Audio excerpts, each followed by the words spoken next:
नमस्कार। वेबिनार में जुड़े सभी लोगों का स्वागत है। आज गिरनारी मंडल का 235वां वेबिनार है। आज के वक्ता हैं अंकलेश्वर के दिव्यानंद तीर्थ माताजी, जो कास्ट औषधि से दवाई का निर्माण के बारे में बताएंगे। दिव्यानंद तीर्थ मैडम से मैं गुजारिश करता हूँ कि वो अपना वक्तव्य आप शुरू कर सकते हैं। नमस्कार मैडम। जय धन्वंतरी। नमस्कार साहब, जय धन्वंतरी। ऐसा है कि कोई भी औषधि हो तो औषधि के विषय में जो भी हम जड़ी बूटी लेते हैं उसकी शुद्धता और परिपक्वता का खास ख्याल हमको रखना होता है। परिपक्वता का मतलब यह है कि किस औषधि को कौन से मौसम में परिपक्व हो रहा है, उसको कब अपने को इकट्ठा करना है। सबसे इम्पोर्टेंट ये होता है कास्ट औषधि में कि जो कास्ट औषधि जिस क्षेत्र की है, अगर हम उस क्षेत्र से प्राप्त करें तो उसका जो गुण धर्म है वो हमको पूरी तरह से मिल जाएगा। अगर हम कोई भी औषधि कोई भी क्षेत्र से प्राप्त करेंगे तो उसमें अपने को पूरा गुण धर्म नहीं मिलता है। उदाहरण के तरीके से, जैसे हम ब्राह्मी हरिद्वार से लाएं और ब्राह्मी हम गुजरात में उगा करके प्राप्त करें, उसमें जमीन आसमान का अंतर रहेगा। उसमें हमको जो चाहिए वो गुण धर्म 100% नहीं मिल पाएंगे। दूसरी बात यह है कि जो भी कास्ट औषधि हम उपयोग में लेते हैं उसको ताजा और परिपक्व ही लेना चाहिए। पर परिपक्व का यह मतलब है कि ज्यादातर औषधियां अपने दिवाली के टाइम पर परिपक्व हो जाती है, तो दिवाली के बाद ही उसको सबको एकत्रित करना होता है। एकत्रित करने के बाद में अच्छी तरह से शुष्क करके, कितनी दवाइयां छाया शुष्क भी होती है और कोई सूर्य के प्रकाश में भी शुष्क की जाती है, तो उसको अच्छी तरह से शुष्क करके और एयर टाइट रखने का प्रबंध होना चाहिए औषधि निर्माणकर्ताओं के लिए। दूसरी बात, कोई भी औषधि हमने लिए है उस औषधि को अच्छी तरह से उसके मिट्टी कंकड़ आदि को साफ करके, धो के, सुखा के, साफ सुथरा करके रख लिए। रखने के बाद में कई औषधियों का काम होता है कि हमको शुद्ध करने की भी आवश्यकता होती है। आपने की होगी या नहीं वो मेरे को पता नहीं है। अभी जैसे काली मिर्च है, अब काली मिर्च को शुद्ध करने का तो कोई बहुत कम लोग सोचते हैं अपने को त्रिकुटा बनाना है।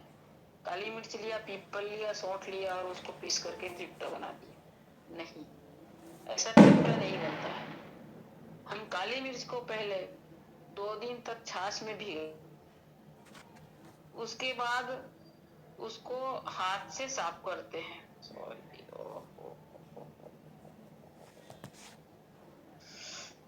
सॉरी हो, कोई किसी को डिस्टर्ब कर दिया। तो काली मिर्च को हाथ से घिस करके उसका छिलका अलग करते हैं, उसके बाद उस काली मिर्च को सुखा करके और काम में लेते हैं।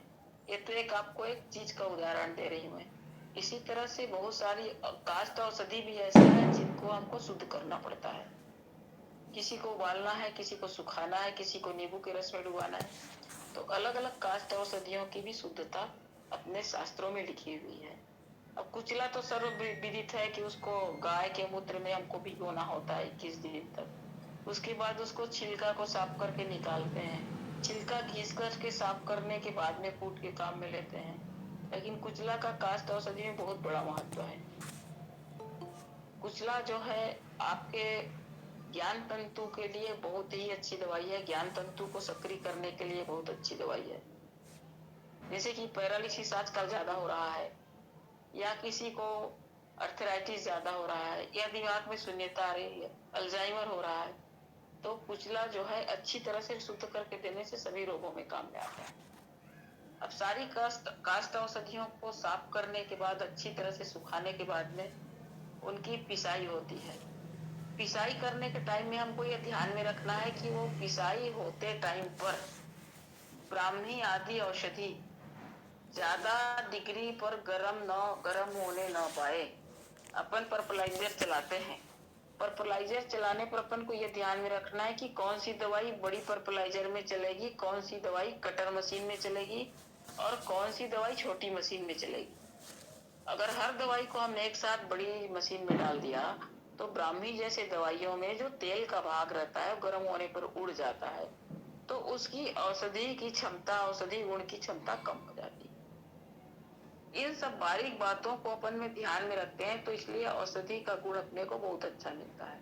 नहीं तो लोगों में प्रचलित है कि आयुर्वेदिक दवाइयां काम नहीं करती। मैं मानती हूँ कि आयुर्वेदिक दवाइयां जितनी जल्दी काम करती है इतनी कोई दूसरी दवाई काम नहीं करती, बशर्ते ताजी हो और विधि से बनाई हुई।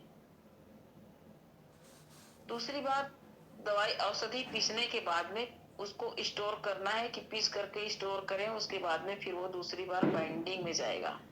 आपको टेबलेट बनाना है, आपको चूर्ण बनाना है, या आपको कैप्सूल के रूप में देना है। टेबलेट बनाएंगे तो टेबलेट बना करके और वो फिर आपको दोबारा ड्रायर में भेजना पड़ता है। पहले बाइंडिंग करते हैं तो बाइंडिंग मटेरियल में ये ध्यान रखना है कि अपन कोई केमिकल ना डालें। आजकल सस्ता करने की वजह से लोग केमिकल डालने लग गए बाइंडिंग मटेरियल में। आप लोगों की अगर कोई हो औषधि निर्माता तो जानकारी के लिए मैं बता दूं कि उसमें कोई भी केमिकल डालने की आवश्यकता नहीं है, जिलेटिन डालने की आवश्यकता नहीं है, क्योंकि जिलेटिन में से भी अपन नॉनवेज मानते हैं। तो अपन को जब बाइंडिंग करना है तो उसमें सबसे शुद्ध तरीका है, बबूल का गोंद आता है, बबूल के गोंद को आप बाइंडिंग मटेरियल के तरह काम में ले सकते हैं औषधि निर्माण।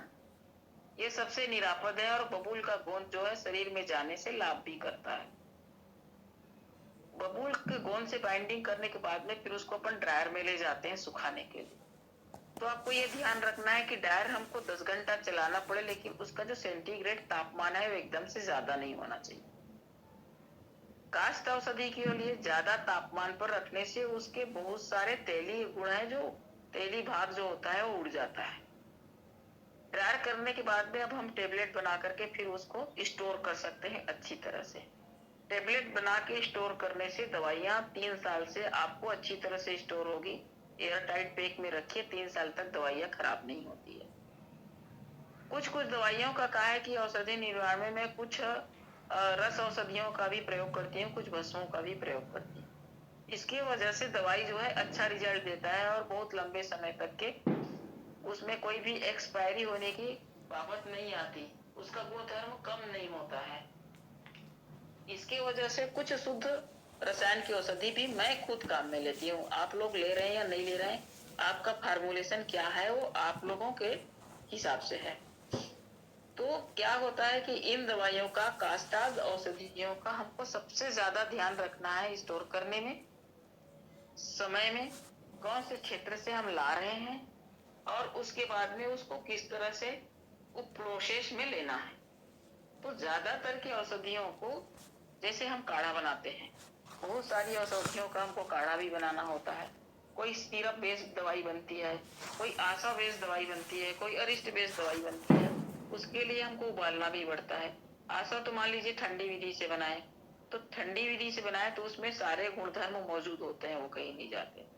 आशा बनाने के लिए हमको कम से कम 1.25 महीने का टाइम चाहिए। 1.25 महीने के बाद में ही आशा परिपक्व हो पाता है। अगर हम अरिष्ट बनाते हैं तो वो तो बहुत जल्दी बन जाता है, तैयार हो जाता है। तो कुछ दवाई जो है हमको, जैसे कि उसका क्वाथ बनाना है, क्वाथ बनाने के लिए अगर सूखी औषधि है तो कायदे से हमको 8 गुना जल में और कम से कम 12 घंटा भिगाना है। 12 घंटा भिगाने के बाद में फिर उसको क्वाथ बनाने के लिए चढ़ाएंगे। हम आज भी लकड़ी और चूल्हे का ही उपयोग करते हैं। जैसे कोई बॉयलर है या मशीन है या हीटर है, उससे उबाल करने से एक होता है कि बॉयलर में एक साथ तेजी से एक हीट में गर्म हो गया, उबल गया और उसके बाद में तुरंत ठंडा हो गया। लेकिन लकड़ी और चूल्हे का ये फर्क पड़ता है, उसके ताप का एक फर्क पड़ता है कि धीरे धीरे गर्म होगा और धीरे धीरे ठंडा होगा। उबल उसका सारा रस जो है निकल आता है। निकलने के बाद में उस दवाई को अपन जड़ी बूटी अलग किए, क्वाथ को अलग किए और क्वाथ को अलग करके, अब ध्यान से सुनने की बात यह है कि अभी भी हम इसमें कोई केमिकल उपयोग नहीं कर रहे हैं।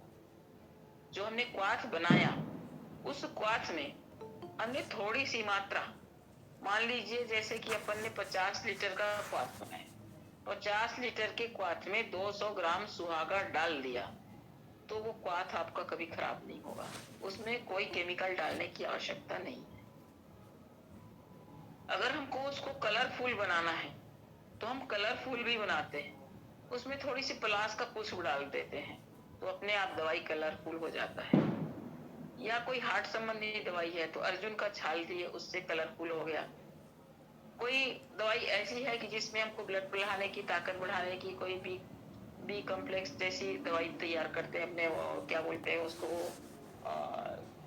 ब्लड बढ़ाने के लिए, तो उसमें फिर रोहिना की छाल डालते हैं। इतना अच्छा होता, इतना अच्छा कलर आता है, तो हमको कभी कोई भी प्रकार की केमिकल कलर की आवश्यकता नहीं पड़ती है। उसके बाद में आप जहाँ भी भेजना है आराम से भेजिए, आराम से उसका 3 साल तक कोई भी आपकी सिरप है उसमें शक्कर है या गुड़ है, ज्यादातर गुड़ डालने के उपयोग में लेते हैं, ज्यादातर में किसी भी सिरप में एक में शक्कर भी डालना पड़ता है किसी किसी।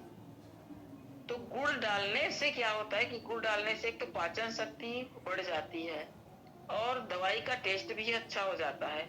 और शुगर वालों के लिए भी कि गुड़ बेस में जो रहता है तो अपन हम सिरप दे सकते हैं। कभी आवश्यकता पड़ी शुगर वालों को, कोई यूरिन की दवाई है या यूरिन साफ करने के लिए है, या मान लीजिए खांसी का सिरप है तो गुड़ से बना हुआ है, तो कभी शुगर के रोगियों को भी दिया जा सकता है। अब इस तरह से दवाई तैयार करने के बाद में ये दवाई को आप स्टोर करके रखिए, दवाइयां कभी खराब नहीं होती है। मेरे अनुभव में जो आया है वो मैं आपको बता रही हूँ कि जितनी ताजी औषधियों का अपन क्वाथ करके दवाइयां बनाते हैं, जैसे ताजा पत्ती हो, ताजा छाल हो, या ताजा जड़ हो, या फूल हो, या कुछ भी, तो ताजा दवाइयों का जो है शुष्क दवाइयों का कोई मुकाबला नहीं। ताजा दवाइयों से जो क्वाथ बनता है उस क्वाथ की दवाई तैयार करके हम उपयोग में लेते हैं, तो उनका जो प्रभाव होता है उसका शुष्क दवाई के आप 2 गुना शुष्क दवाई काम में लेंगे और 1 गुना ताजी दवाई, तो भी उसका मुकाबला नहीं हो सकता है। जबकि सोचना चाहिए कि शुष्क दवाई जो है ताजी दवाइयों से उसकी क्वांटिटी ज्यादा होगी, जब तो सूख करके चौथाई भाग बचता है। 100 किलो कच्चा काष्ठ औषधि 25 किलो सूख करके हो जाती है। तो हम अगर ताजा छाल लेना चाहें 10 किलो, तो हमको उस हिसाब से काष्ठ औषधि कम लेनी पड़ेगी, लेकिन नहीं, काष्ठ औषधि ज्यादा लेनी पड़ती है और ताजी दवाई का प्रभाव ज्यादा होता है बजाय शुष्क दवाई के। ये मेरा खुद का अनुभव है, जो मैं अभी वर्तमान में काम में जितने समय से ले रही हूँ, मैंने ये देखा है। बाकी आप लोगों को और कोई प्रश्न पूछना है तो पूछिए, उसका समुचित जवाब मिलेगा। ये तो आपकी काष्ठ औषधि का निर्माण का हो गया। अगर हम रसायन में जाएंगे तो पूरी रात गुजर जाएगी।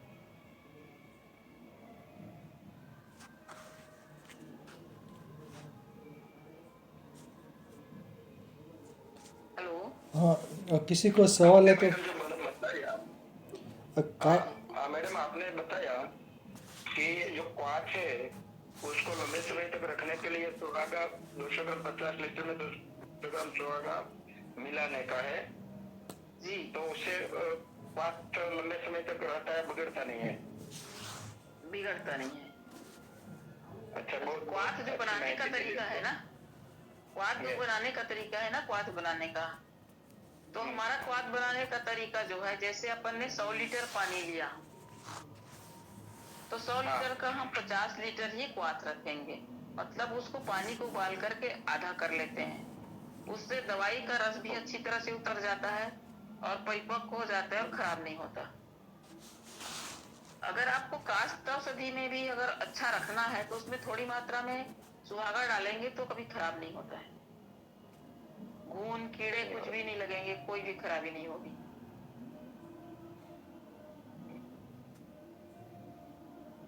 अब आपको अन्य अन्य किसी को सवाल है तो पूछिए।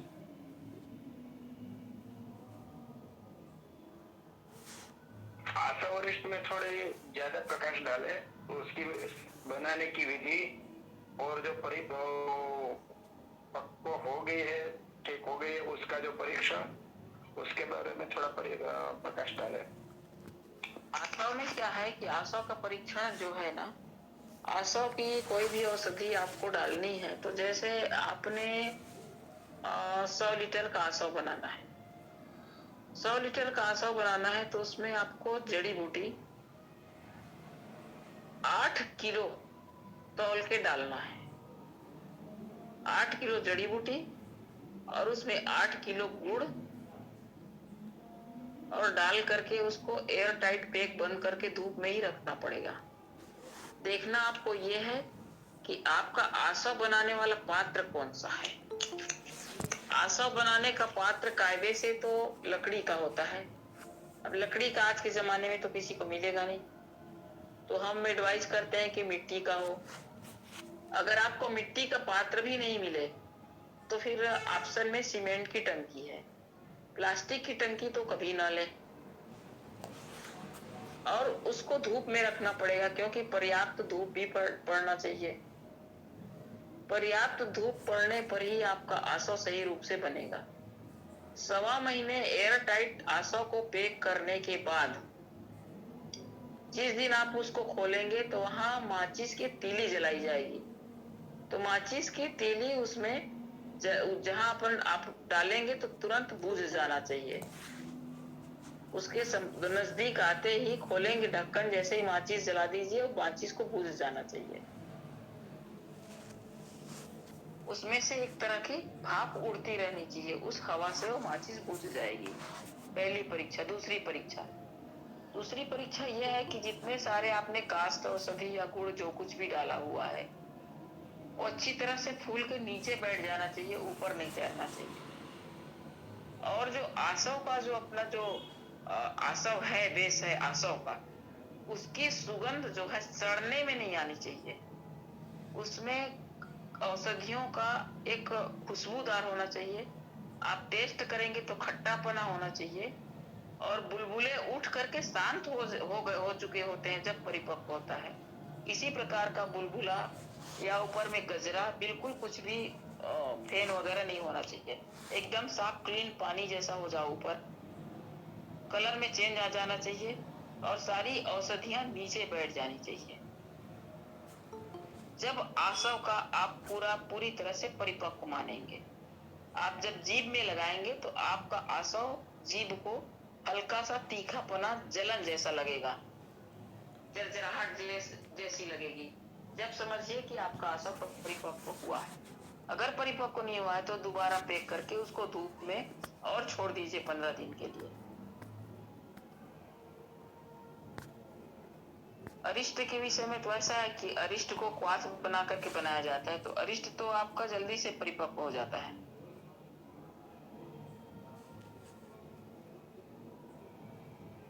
पूछिए।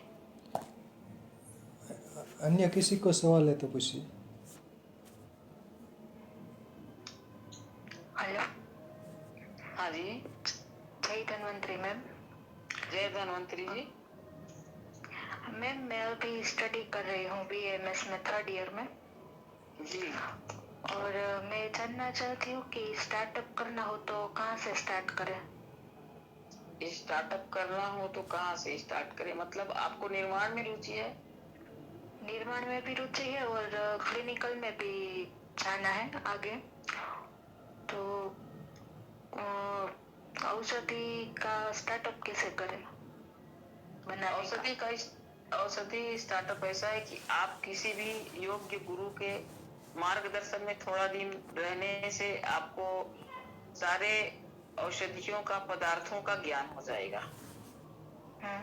क्योंकि पदार्थों का ज्ञान इसमें बहुत आवश्यक अंग है। और अभी कोई भी सर्जी ले जाकर के आपको जंगल में औषधियों का जो है परीक्षण कराते नहीं है कि औषधि का पहचान नहीं कराते हैं। आपने जो पुस्तक में देखा, जो चित्र देखा, जो उसके गुण धर्म पढ़े, उसी के हिसाब से आप लोग आगे बढ़ते हैं। और मेरे ख्याल से ये ज्ञान पूरा नहीं है। ये तो प्रथम ज्ञान है कि आपको हर चीज के औषधि का, पदार्थ का ज्ञान होना बहुत ही आवश्यक है। एक एक औषधि का कितने कितने प्रकार होता है, प्रकारांतर भेद से एक एक औषधि जो है 10 10 20 20 तरह की होती है। 4 प्रकार के तो वैसे होते ही होते हैं एक औषधि हाँ। है। श्वेत पित्त और कृष्ण से करके 4 प्रकार के। अब हम्म। उनमें अलग अलग रस भी परिवर्तित हो जाता है। ठीक है। अब रस हर एक औषधि में आप देखेंगे कि उसका गुण क्या है, इसमें कितने रस हैं, ये किस काम में आएगी। तो ये सब बहुत विस्तृत विषय है। तो इस विषय को आपको सही तरीका से जानने के लिए किसी अच्छे गुरु के सानिध्य में या कोई फार्मेसी जहाँ काम चल रहा है, मेरे को लगता तो नहीं है कि फार्मेसी में इतने सारे आपको सारी चीजें मिल जाएगी, क्योंकि आपको पदार्थ का ज्ञान भी करना है, फिर उसके गुणधर्म भी जानने हैं और उसकी मात्रा भी निर्धारित करनी है कि किस औषधि की शरीर में कितनी मात्रा उपयोगिता होगी, उपयोगी होगी, ये आपको सोचना पड़ेगा। तो ये आपको ये चीजें प्रैक्टिकल रूप से ही प्राप्त हो सकती है। Okay ma'am. आपने विगुण विज्ञान तो पढ़ा होगा, हाँ मैम, सेकंड ईयर में आ गया है ना। तो द्रव्य गुण विज्ञान में पढ़े हैं आपने, तो पढ़ने में आपको सारे गुण धर्म तो मिल गए हैं। ठीक है कि कौन छेदन है, कौन विच्छेदन है, कौन विलेपन है, कौन संहारक है, कौन। तो उसके विषय में तो आपको जितना आपने पढ़ा वो याद भी नहीं होगा। पढ़ तो लिया है आप, लेकिन पूरा याद नहीं होगा। उस औषधि को देख करके आप उसके पूरे गुण का वर्णन नहीं कर सकते। लेकिन जब उस औषधि को हम काम में लेते हैं, 1 बार 2 बार 3 बार अभ्यास में जब आ जाता है, तो आपके दिमाग से वो कभी हटेगा नहीं। वो आपकी जो थ्योरी आपके दिमाग में फिट हो जाएगी, वो कभी आप भूलेंगे नहीं। और जब तक से आप इसको काम में नहीं लेंगे, जब तक प्रैक्टिकल में नहीं लेंगे अपने जीवन में, जब तक आप पढ़ करके और उसको उपयोग में लेने में आपको कठिनाई होगी। आयुर्वेद विषय जो है वास्तव में बहुत विस्तृत है। और आयुर्वेद के विषय में एक बात अपने को सोचना है कि आयुर्वेद का नाम अपनी भारत से शुरू है, अपनी भारत की, अपनी धरती की अपनी धरोहर है, अपने ऋषि मुनि की ये अपनी परंपरा है। लेकिन अपनी परंपरा में वास्तव में अगर आयुर्वेद के ऊपर काम किया जाए तो कोई भी पैथी की आवश्यकता नहीं पड़ेगी, इस बात की मैं गारंटी देती हूँ। आयुर्वेद में रासायनिक विभाग है, काष्ठ औषधि है, और बाकी आशा वरिष्ठ है, अर्क है, कितने सारे अपने। आप बताओ कि आयुर्वेद में है क्या नहीं, किस चीज का सोल्यूशन नहीं है आयुर्वेद में, ये बताइए। लेकिन हम आज आयुर्वेद के नाम से इतना पीछे हो गए हैं, हमारे इतने आगे चले गए हैं। अभी साहब ने, बलदानी साहब ने बताया कि एलोपैथिक के फिनाइल के खर्च जितना आयुर्वेद को कोर्स इतना दिया जाता है, इतना इसके लिए मतलब आवंटन करते हैं कोर्स। तो हमारे बच्चे जो पढ़ रहे हैं वो कैसे ट्रेनिंग लेंगे, उनको प्रैक्टिकल करने के लिए वस्तुएं कैसे प्राप्त कराएंगे, उनको जंगल में ट्रेनिंग दे जाने के लिए कैसे ले जाएंगे। जंगल विजिट भी होना जरूरी है। अब आजकल आपको जंगल में भी वनस्पति नहीं मिलेगी, अब आप कहाँ से वनस्पति लाएंगे। कितने जंगलों का दोहन भी हो चुका वनस्पति का। वहां से जो एक समय आदमी एक चीज उखाड़ के लाता है, एक पेड़ को काटता है, तो दूसरा पेड़ नहीं उगाता। मेरे देखते देखते आपको बताऊं कि 6 श्वेत पलाश के झाड़ को जड़ के सहित उखाड़ के ले आया गया। जड़ के सहित उखाड़ के कौन ले गया, काट के ले गए पूरा जड़ सहित। पर 6 पलाश के पुष्प के पेड़ कहीं लगा नहीं है। इस तरह से औषधियों का मतलब लुप्त प्राय भी होती जा रही है। जिस औषधि अलभ्य औषधि है, दिव्य औषधि है, तो इनका संरक्षण भी किस तरह से हो, उनसे अपन प्राप्त भी औषधि कर ले, उनका दोहन भी हो और उसका उपयोग भी करें। तो ये सब बातें विचारणीय है। कम से कम हम आयुर्वेद के लोगों को तो इस बारे में विचार करना चाहिए। उत्तराखंड का जंगल देखिए आप, साफ होता जा रहा है दिन ब दिन। उत्तराखंड के पहाड़ों में आप जा करके देखिए कि हर साल आग लगा देते हैं। कितनी कीमती जड़ी बूटी जल जाते हैं उसके अंदर, इसके प्रति किसी का ध्यान नहीं है। उसमें कितना नुकसान हो रहा है, उस आग से ग्लोबल वार्मिंग हो रही है, और उससे अपने सारी जड़ी बूटी जो कीमती है उत्तराखंड में जो सब नष्ट हो रहे हैं, इसके तरफ ध्यान नहीं है किसी।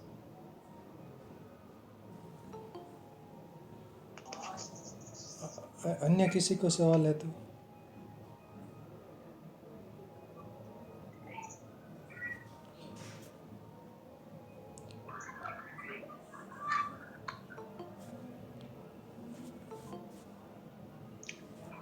आप किसी को सवाल है तो पूछिए। माताजी हाँ जी। ભાઈ તમે બોલો રાજેશભાઈ પેલા પછી હું બોલું. મિત્રજા સાહેબ, રસ રસાયણ વિશે કોઈ એક દિવસ સેમિનાર રાખો. ના, એમના અગાઉ રાખેલા છે, એમના વેબિનાર અગાઉ 2 રાખેલા છે એમના. અગાઉ રાખ્યા હતા એમના. ફરીથી રાખશું ક્યારેક. Okay okay. બોલો બલદાણી સાહેબ. હા માતાજી જય ધન્વંતરી. जी जय धन्वंतरी साहब। ये मुझे ये थोड़ा दुख होता है वनस्पति का आपने बोला ना, तो उसके परिप्रेक्ष्य में अल्टरनेट क्या होगा फ्यूचर में भारत के लिए, उसके लिए आपका क्या अभिप्राय है कि वनस्पति कम होती जा रही है? जैसे एक ट्रक भर के हम लोग ले आते हैं वनस्पति, लेकिन छोटी मारुति 800 में एक डेकी के अंदर रस औषधि ले आते हैं, तो वो ट्रक से ज्यादा काम करेगी। बिल्कुल वो तो आपको पता ही है। तो फ्यूचर के अंदर हर्बो मिनरल्स के लिए हमको डेवलप करना चाहिए, क्या आपका उसके बारे में क्या सोच है, आप बताइए। हर्ब डेवलपमेंट के लिए ऐसा है आपकी, देखिए हर्बो मिनरल जी, हर्ब मिनरल के लिए ऐसा है, देखिए ये डेवलप करने के लिए दोनों मिक्स करके अपन कर सकते हैं, और सबसे बढ़िया प्रभावकारी औषधियों का निर्माण कार्य से हो सकता है बहुत अच्छे तरीके से। अब इसके लिए क्या है कि हम लोगों को ही इसमें पहल करनी पड़ेगी। मैं तो आपको भी बताई हूँ कि मैं दोनों काम में लेती हूँ, कि मेरे को जो औषधियाँ बहुत प्रभावकारी बनानी है तो उसमें मैं सारे रस भस्मों का उपयोग करती हूँ। तो इससे क्या होगा कि रस भस्म का अगर उपयोग हम करने लग जाएंगे तो काष्ठ औषधि और वो दोनों मिलकर काष्ठ औषधियों का इतना ज्यादा मात्रा नहीं हो, जैसे आपने कहा कि भी एक टिक्की भर के और एक ट्रक भर के आपने उसकी तुलना की, तो एकदम सब टिक्की भी भरी नहीं, आधी ही कही है। तो जैसे अपन ने साहब एक उदाहरण देती हूँ आपको कि 1 किलो हरताल भस्म है, तो 1 किलो हरताल भस्म के सामने हमको एक समझ जाइए 1 टन बाउची का चूर्ण चाहिए 1 किलो हरताल के सामने। 1 किलो हरताल जो काम करेगी 1 टन बाउची का चूर्ण काम करेगी, परंतु उस हरताल भस्म को हमको अपने आयुर्वेद के हिसाब से और शुद्ध तरीके से तैयार करना पड़ेगा, बिल्कुल शास्त्रोक्त। यहाँ अब ये शास्त्रोक्त खाने योग्य हो गया है। हमको रस रसायन में तकलीफ वही होती है कि हम लोग बिल्कुल शास्त्रोक्त तरीके से और शुद्धता के ऊपर ध्यान नहीं देते हैं। नहीं तो मैं आपको गारंटी दे रही हूँ, मैंने खुद ने खिलाया है मकरध्वज ध्वज एक आदमी को लगातार 1 साल तक, और उसकी यूरिया क्रिएटिनिन बिल्कुल नॉर्मल आई बिना रुके। तो आप समझ सकते हैं कि उसमें पारद कितना शुद्ध है, गंधक कितना शुद्ध है। अगर पारद में जरा भी अशुद्धियां होगी तो आपके यूरिया क्रिएटिनिन तुरंत बढ़ा देगा। बहुत छोटी सी परीक्षा है उसकी, बहुत बड़ी लैब की आवश्यकता नहीं। तो आपने जो कहा साहब कि मिनरल और हर्ब दोनों मिलाकर के अगर अपन दवाई बनाएं तो बहुत ही प्रभावकारी बनेगा, और अपने जो औषधि है, वनस्पति है, उनका दोहन में भी कमी आएगी। दूसरी बात, इनको डेवलप भी करना चाहिए। मैं आपको जो दुख प्रकट कर रही हूँ वो मेरे को 4 साल से टीस हो रही है। मैंने कई बार बड़े किया है कि उत्तराखंड में जो हर साल पहाड़ जलाए जाते हैं उनको रोकना चाहिए। ये लोग अपने स्वार्थ के लिए कर रहे हैं। वहां जाकर के मनुष्य जो बस चुके हैं, पहाड़ को जलाने के बाद उसको खेत करते हैं, क्योंकि बड़े बड़े पेड़ जल जाते हैं, छोटे पेड़ जल जाते हैं, उनको खाद मिल जाता है। और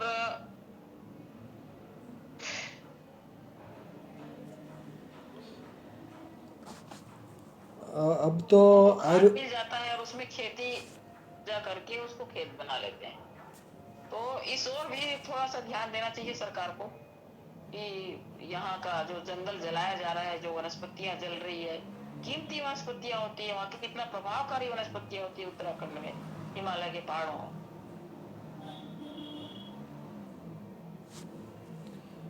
सही बात है। वनस्पति को रखना है तो प्रोजेक्ट बनाना पड़ेगा कि कम से कम वनस्पति का उपयोग करे और ज्यादा से ज्यादा उसका संवर्धन करे। सही बात है जी। और हर्बो मिडिल प्रिपरेशन बनाए, वो काष्ठ औषधि कम बनाए, तो इससे ये तो थोड़ा फायदा होगा, ऐसा मेरा कहना है। हाँ, तो इस विषय में पूरा प्रोजेक्ट तैयार करना पड़ेगा साहब, इससे पूरा फायदा भी मिलेगा और वनस्पतियों का दोहन जो है ज्यादा नहीं होगा, तो वो भविष्य में लंबे समय तक लिए एक समय ऐसा आएगा कि अपनी पीढ़ी के लोगों को वनस्पति मिलेगी ही नहीं, तो औषधि किसने बनाएंगे। सही बात है, वही मेरा इसलिए दुख जरूरी है। काम है। हाँ, तो काष्ठ मैंने बताया कोई 6 पलाश, श्वेत पलाश के पुष्प मेरे सामने बहुत पुराने होंगे, कम से कम 100 साल के पलाश के झाड़ होंगे, इतने मोटे मोटे थे वो, कम से कम समझ जाइए 10 फुट का व्यास का, और जड़ से ही फाड़ के ले गए। हाँ, सफेद खाखरो सफेद बढ़तो ही નથી પાછો, मिलता ही नहीं है, वो नहीं मिलता है सर, नहीं मिलता। ऐसी परिस्थिति है। ये तो काष्ठ औषधो नागे नागो बंगे बंगे अपि सुलभे सुलभे तारे तारम अपि लियते सुते। लियते सुतम। हाँ, ये बात को थोड़ा आगे बढ़ाना पड़ेगा। बिल्कुल बिल्कुल। सारी काष्ठ औषधि नाग में समाहित हो जाती है। हाँ। नाग बंग में समाहित, और बंग जो है ताम्र में समाहित हो जाती है।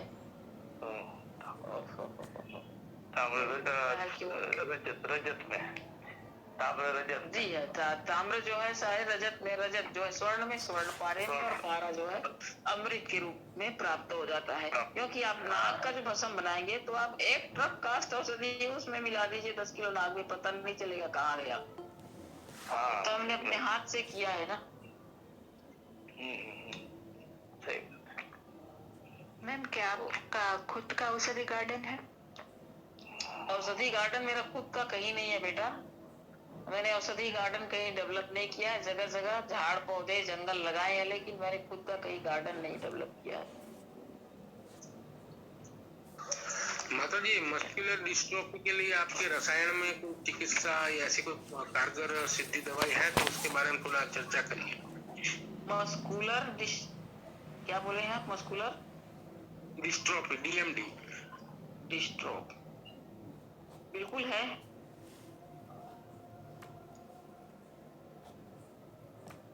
बिल्कुल है। तो उसमें क्या है कि उसके लिए बढ़िया रस, राजरस जो है, और बृहद बात चिंतामणि रस, और उसके साथ में आपको विस्तुंडिका बटी, ये तीनों मिला करके दीजिए, अवश्य लाभ होगा।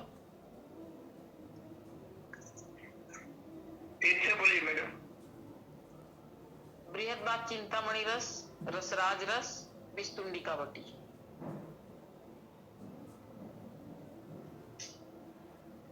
अगर पेशेंट में आपको तो क्या करें जी? मरीज को आपके वहाँ मतलब दिखा सकते हैं आपको? हाँ, भरूच में दिखा सकते हैं, अंकलेश्वर में दिखा सकते हैं, मैं दोनों जगह रहती हूँ।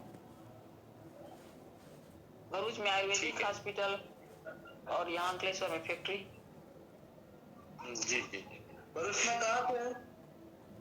भरूच में अयप्पा मंदिर के सामने AT शाह आयुर्वेदिक हॉस्पिटल।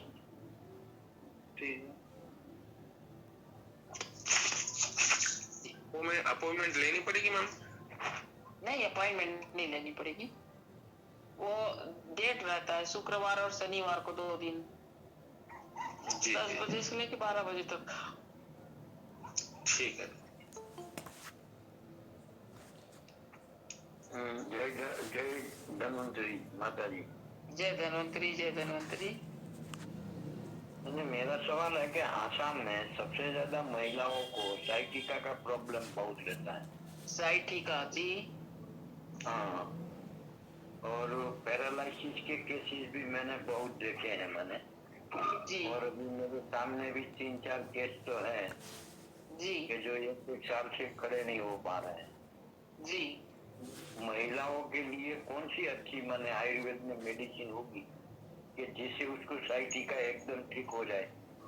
जी, इसमें ऐसा देखिए, आपका जो है ना, अपन जब चिकित्सा करते हैं ना, तो चिकित्सा के समय में हमको ये ध्यान रखना पड़ता है कि जिस रोगी की चिकित्सा कर रहे हैं उसका बल, भार और वीर्य कैसी है, और देश काल और परिस्थिति, मतलब वहाँ का वातावरण कैसा है, देश काल और परिस्थिति, वातावरण कैसा है और कौन सा मौसम है, और वहाँ लगातार किस तरह का मौसम रहता है, और बल, वीर्य और भार, शरीर का भार कितना है और उसकी उम्र कितनी है, और वो कौन से, मतलब कफ प्रकृति है कि वात प्रकृति है। वैसे आपने जो रोग बताए हैं साइटिका, ये वात प्रकृति का है। वात प्रक्रिया है, प्रक्रिया मतलब प्रकृति ज्यादा है यहाँ। हाँ, तो वात प्रकृति का क्या है कि वहाँ का मौसम भी, क्लाइमेट भी ऐसा ही है, मौसम वहाँ हमेशा ज्यादा बारिश होती रहती है।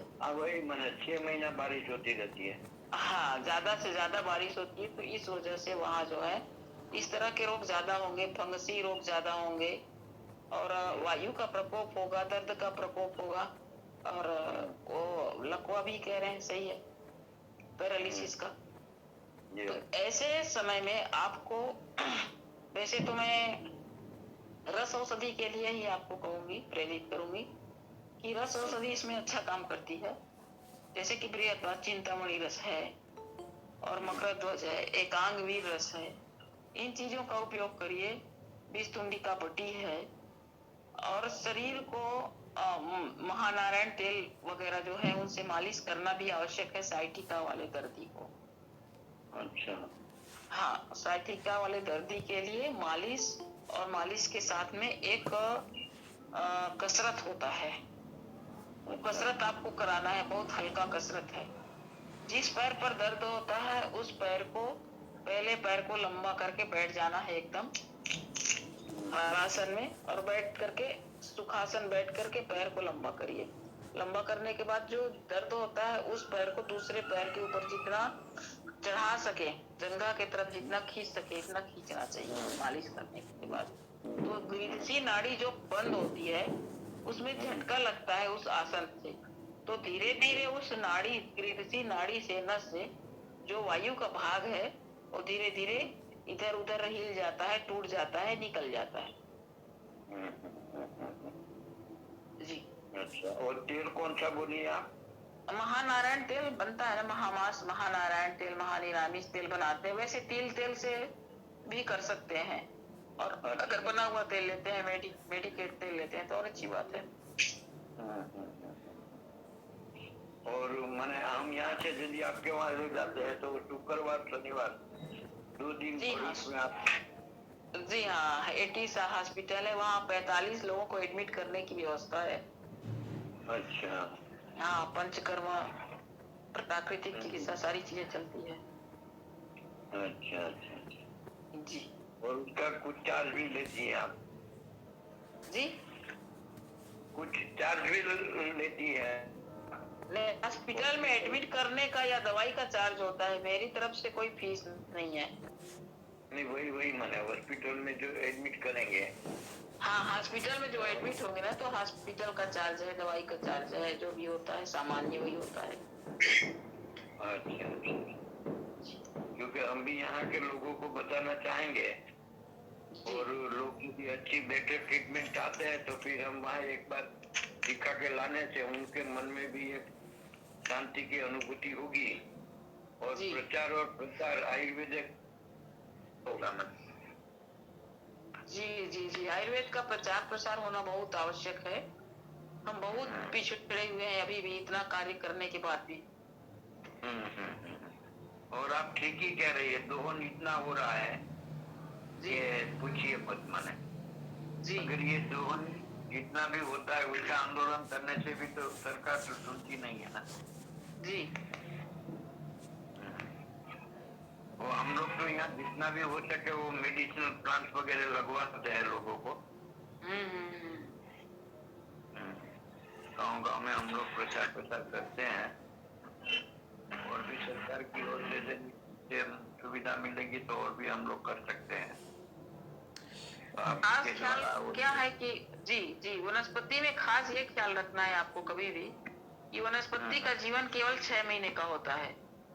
अगर वनस्पति हमने कलेक्ट करके रखा है तो 6 महीने तक उसको कोई भी काम में ले लेना चाहिए। अगर 6 महीने के बाद रखा रहेगा तो उसकी गुण धर्म क्षमता में धीरे धीरे कमी आने लगती है। उसको प्रोसेस करके फटाफट एयर टाइट पैक कर देना चाहिए।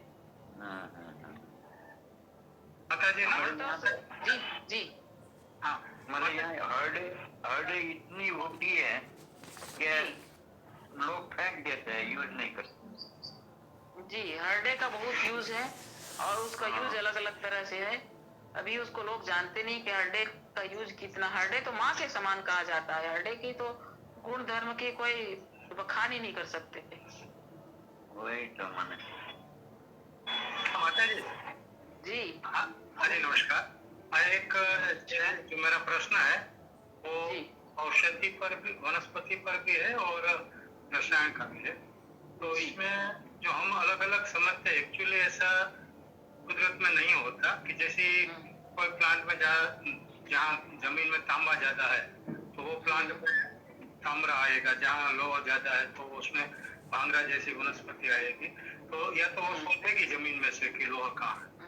तो ये जैसे कि किसमें सल्फर ज्यादा है तो राई है, तो जिसमें सल्फर है, या तो तेलीबिया है तो उसमें सल्फर ज्यादा आता है।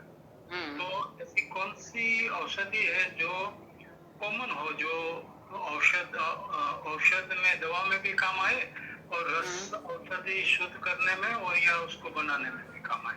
ऐसी कोई कॉमन वनस्पति या हो जिसका आप जिक्र करें तो अच्छा रहेगा। धन्यवाद।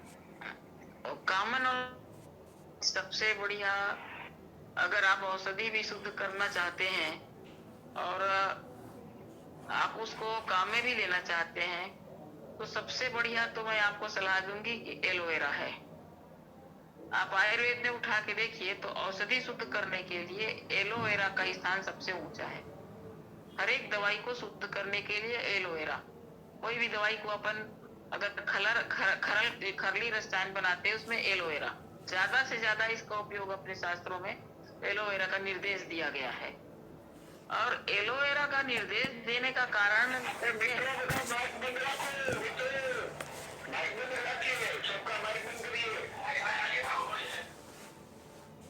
एलोवेरा का उपयोग करने का कारण ये है कि आप देखिए कि अपने सारे औषधियों में कोई भी पैथी हो और लीवर की दवाई केवल एक आयुर्वेद में है और वो है एलोवेरा। तो अपने ऋषि मुनियों ने कितना रिसर्च किया होगा इन एक एक चीज पर, कितना उन्होंने मनन मंथन किया होगा, कितना शोध किया होगा। हमारी हर एक दवाई को शुद्ध करने के लिए एलोवेरा के रस का प्रावधान है और वो निरापद है।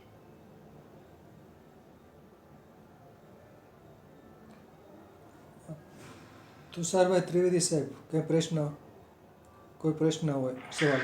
नमस्कार माता जी, ओम नमो नारायण। नमो नारायण। नमस्कार साहब, बताइए। माता जी एक बात मैंने आज पढ़ी, मैंने अब तक तो नहीं, वो चेरकोतला है वो उसका शोधन है विष द्रव्य का, गोमूत्र और गाय के घी में करते हैं हम। लेकिन एक कच्छ के वैद्य है अनुभूत वैद्य, उसने ऐसा लिखा है कि 500 ग्राम चेरकोतला को एरंड में, एरंड का तेल है उसमें उसको सेकते हैं तो उसका शोधन हो जाता है। तो ये मैंने पहली बार पढ़ा है। तो ये शोधन आपने कहीं देखा है, आपने किया है ऐसे चेरकोतला का शोधन? बस उसको उसमें भूंजने से ही फूल जाते हैं और उसको तोड़ना है, यदि टूट जाते हैं तो उसका शोधन हो जाता है, ऐसा आज ही मेरे पढ़ने में आया। इसमें अब आपके पढ़ने में आया ठीक है, लेकिन इसका शोधन की जो प्रक्रिया है अपने अपने तरह से अनुभूत करके उन्होंने किया होगा, उनके अनुभूत योग होंगे वो मैं मानती हूँ। लेकिन जो कुचला को अपन जहर माने हैं तो जहर को गौ के मूत्र में 21 दिन तक के डुबाने का प्रावधान है। 21 दिन तक डुबाने के बाद उसका जहर का मारण होता है और उसके बाद में भी उसकी बीच की मींगी और ऊपर का छिलका वो अलग किया जाता है। उसके बाद फिर उसकी पिसाई होती है। हाँ, उसके बाद उसकी पिसाई होती है।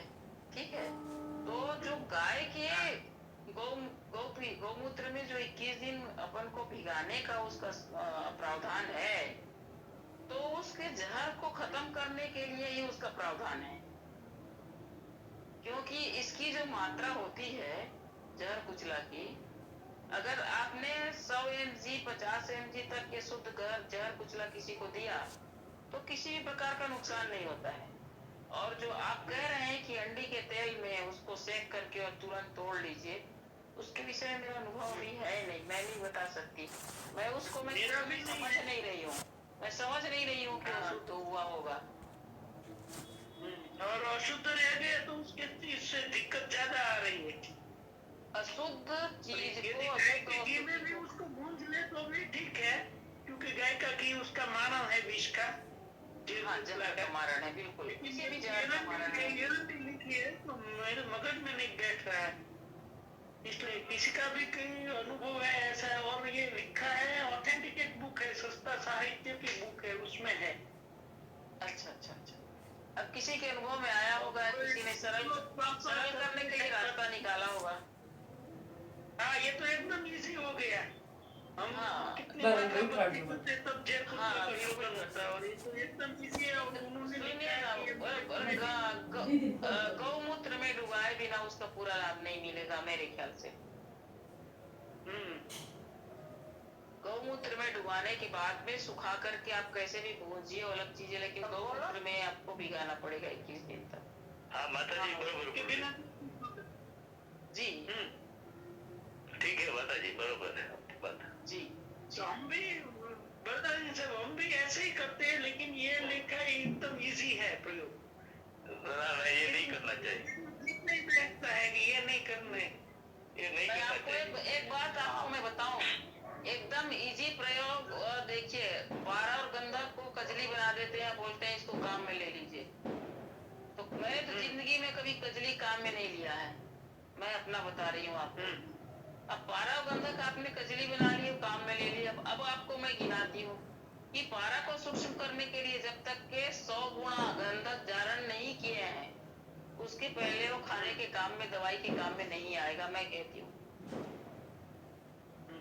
अब आप बताइए कि कजली और उसमें कितना अंतर रहेगा। कजली में और 100 गुणा जारण करके रस सिंदूर तैयार करेंगे पारा शुद्ध करके, उसमें और इसमें कितना अंतर पड़ेगा आपको उसके प्रभाव में। इसी तरह से कुचला का भी प्रभाव होगा कि उसको 2 मिनट में आप तैयार कर लीजिए एरंड पोस्ट करके, या फिर उसको 21 दिन के प्रावधान से गौमूत्र में भिगाने के बाद में फिर उसको सुखा करके फिर उसकी मीनी निकाल के भूंज के तैयार कर, जीभ निकालनी पड़ती है, उसकी जीभ तो पूरा जहर है। तो ये जो 60 रास्ते हैं या ये छोटा सिस्टम या 60 रास्ता है ना, औषधि के लिए उचित नहीं लगता है, छोटा मार्ग जो है। उससे कभी कभी आयुर्वेद को भी बदनामी मिलती है, ऐसा हो जाता है। बिल्कुल हो सकता है। अन्य कोई ने जो प्रश्न? उसके अंदर में जो मींगी होती है ना, कुचला के अंदर में जिसको निकालते हैं अपन लोग, वो अगर उसमें रह जाएगी तो आपके बीपी को डिस्टर्ब करेगी, बीपी को बढ़ा देगी, तेज कर दे, ये उसका दुष्प्रभाव है।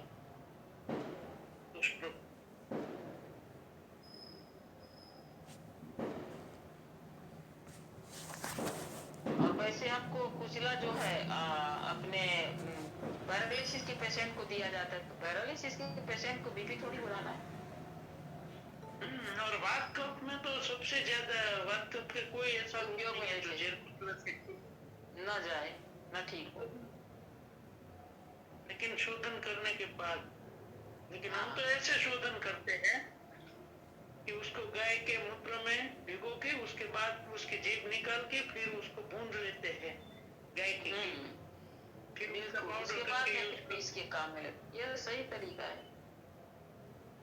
लेकिन ये तो मैंने पढ़ा तो मैंने सोचा कि शायद ये है, किसी के पास उसका अनुभव होगा कि किसी ने ऐसा करके किया होगा, या आप तो उसके माहिर है रस शास्त्र के और विष द्रव्य के।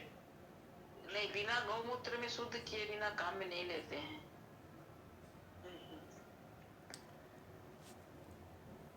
और कम से कम कितने दिन तक शुद्धिकरण करना चाहिए माता जी? 21 दिन। गौमूत्र में 21 दिन तक भिगाने का प्रावधान है। वो 21 दिन में ही भीगता है, वो बात भी सही है। 21 दिन से कम में वो भीगेगा नहीं। जब तक अंदर से भीगेगा नहीं, जब तक उसका जहर सारा नहीं निकलेगा। उसके बाद में फिर साफ करके धो के मिंगी निकाल के सुखा के और फिर काम में लीजिए।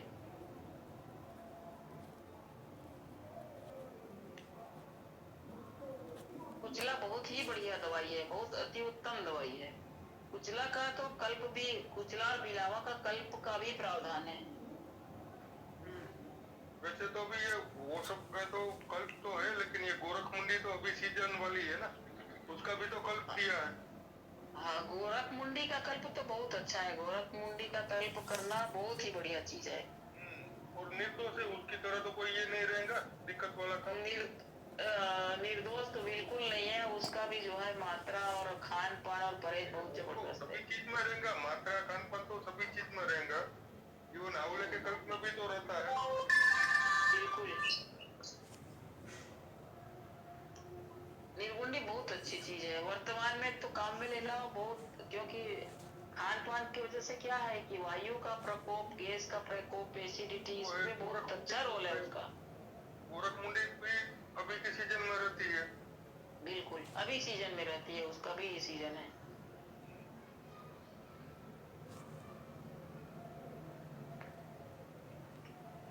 कुटला की जो बात कर रहे थे अभी त्रिवेदी साहब जी जी। त्रिवेदी सर, ऐसा मैंने कई बार सुना भी है, ये ज्यादातर हकीम लोग जो है यूनानी दवाई करते हैं, वो सीधा सीधा ऐसे ही करते हैं ज्यादातर ऐसे हाँ, सीधा एरेंडिकेट। उसमें એમાં અનિલભાઈ ક્યારેક રિએક્શન આવે ને, રિએક્શન આવે ને એટલે ઈ સીધું નવું સિસ્ટમ ઉપર ઇફેક્ટ કરે, એટલે બીપી વધઘટ થઈ જાય કે વધી જાય બીપી, વધી જાય, સાચી વાત છે। એટલે ઈ તકલીફ કરી દે, એટલે વાપરવું ન જોઈએ। ઘણા એમને ઘણું એવું સાંભળેલું છે કે ઘણા જે માર્કેટમાં વેચે છે ઝેર કોતલા, એ શું કરે કે ગાયના ઘીમાં ઝેર કોતલાને તળી નાખે, એની જીભે નો કાઢે એને પલાળે નહીં, પણ ગાયના ઘીનું સાંભળ્યું તો એરડિયાનું તો પહેલી વાર મેં વાંચ્યું, એટલે મેં કીધું અહીંયા કોઈના અનુભવ હોય તો પૂછ। ત્રિવેદી સાહેબ, માર્કેટમાં વેચાઈ ગાયના ઘીમાં તળેલા ન હોય, એરંડિયામાં જ તળેલા હોય। ગાયનું ઘીમાં તળીને વેચવા એને પોહાય કુટલા। એ તો કોતલા તો ઝેર છે, ઝેર છે ને, એ વાપરો ને તો નામ એ ઓછી એવું માત્રામાં વાપરવું જોઈએ। नाम ही है जहर कुचला। उसको लगातार दे भी नहीं सकते, किसी को लगातार खाने को नहीं दे सकते। उसको ब्रेक देना पड़ता है। હા, हाँ, કુટલામાં બે વસ્તુ થાય છે, વધારે માત્રામાં જો એની ઝેરી અસર થાય ને તો ઊંધો બેવડો વળી જાય, ધનવટના હિસાબે। હા, બીજા નંબરમાં એક ડિપ્રેશનની અસર દેખાડે। એમાં તમે માર્ક કરજો, કુટલાવાળી કોઈ પણ દવા છે ને, માનસિક એનાથી ઉત્સાહ અને જુસ્સો હોય ને થોડો ડાઉન થઈ જ જાય છે। મેં આ ઘણી વખત માર્ક કર્યું। હું તો કહું આ કુટલાને બને કાલે કે વપરાય જ નહીં। મારું તો એવું એવું નથી અનિલભાઈ, આ અત્યારે જે વાત ચાલે છે ને ઔષધિ, એટલે જો ઝેર ઝેર ઝેર છે ને, ઝેરી દ્રવ્ય, વિષ દ્રવ્યો બધા જો વાપરતા આવડે ને તો એ અમૃત સમાન છે। ના, ના, એ તો સવાલ જ કે આ જે રસ ઔષધિઓથી પરિણામ ન હોય ને, એની પેરેલલ છે ને, વિષ દ્રવ્યોના શોધન કરીને, ભીલામો છે એ શોધન કરીને વાપરો, તમે ઝેર કોટડા છે એ શોધન કરીને વાપરો, પછી આ ઉપવિષમાં છે એ આંકડો છે એ વાપરો, તો એના અલ્પ માત્રા વાપરવાથી પરિણામ સારામાં સારા મળે છે। એક જ વસ્તુનું ધ્યાન રાખવું, आयुर्वेद भाई, आयुर्वेद तो नियम है से, आयुर्वेद का नियम ही है कि विष को अमृत बनाना। હા, મારો કહેવાનો મીનિંગ શું હોય, આપણને બધા એમ કે અમે કાંઈ નથી ખાતા ને વાંચીને પાણીપુરીઓ દાખવી આ બધાને તકલીફ ક્યાં તકલીફ થાય। હા, હું ये એમ तो बराबर है। कोई भी दवाई के साथ में खटास खाएंगे, इमली खाएंगे तो तकलीफ तो है। मेरा कहने का मतलब ये जो अपन परहेज बोलते हैं वो नहीं रखते आज के समय में। नहीं रखते हैं, सही बात है। અનિલભાઈ પરેજી ન રાખીને ફરી વખત દવા જ નહીં આપવાનો એવો નિયમ બનાવ્યો છે મેં તો। વાહ વાહ, सही बात है। અને દવા લેવા 5 વખત કરતો ને તો નથી આપતા। बहुत बढ़िया।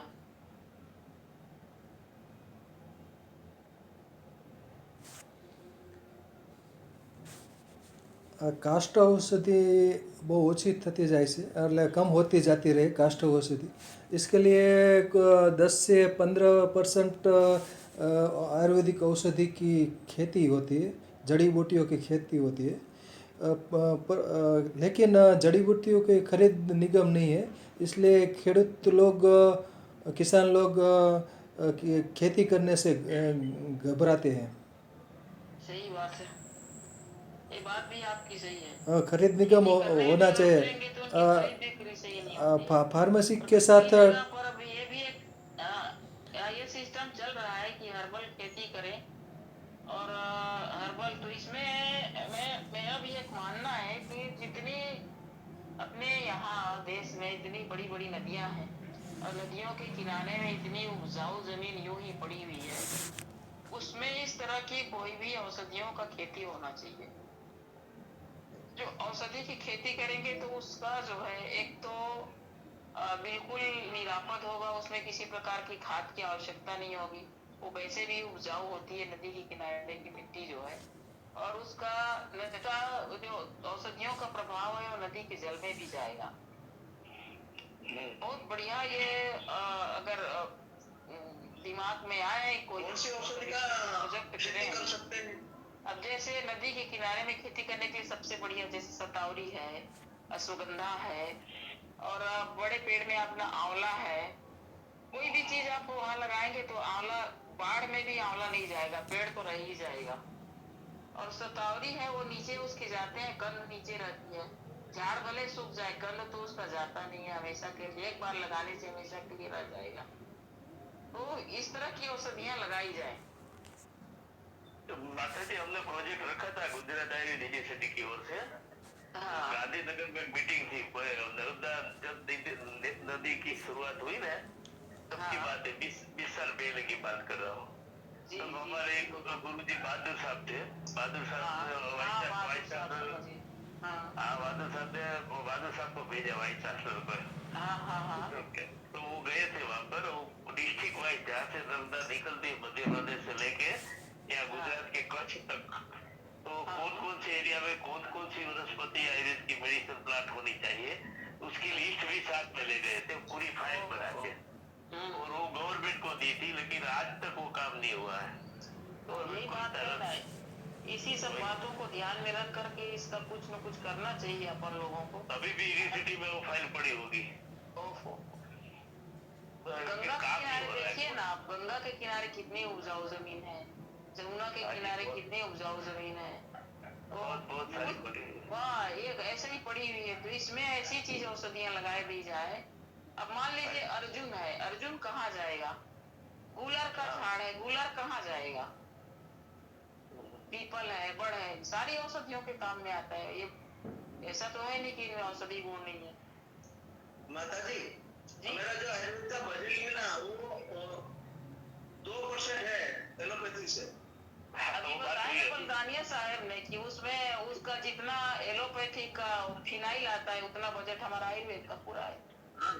तो ये लोग उसके इलेक्शन के लिए जो फंड लाते हैं वो वहीं से लाते हैं, तो हमको क्या देंगे वो फंड में? भाई आप देखिए, सब कोई मिल करके एक अलग मिनिस्ट्री की मांग करना चाहिए कि आयुर्वेद की मिनिस्ट्री अलग हो। सही बात है, आयुष मंत्रालय बनाया है लेकिन उस पे ही अलग करना है हमको। अलग करना है अपने को, आयुर्वेद का पूरा अलग होना चाहिए।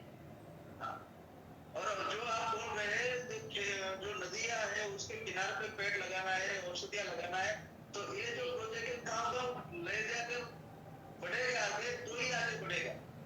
बिल्कुल हर गांव में अवेयरनेस आए। और इसमें क्या है कि सरकार को थोड़ा सा ये ध्यान देना पड़ेगा कि भाई कोई भी आदमी मेहनत करके अगर इसमें औषधि वृक्ष रोपण कर रहा है तो उसको किसी प्रकार का संरक्षण देना चाहिए कि वो उसको नष्ट न कर सके कोई।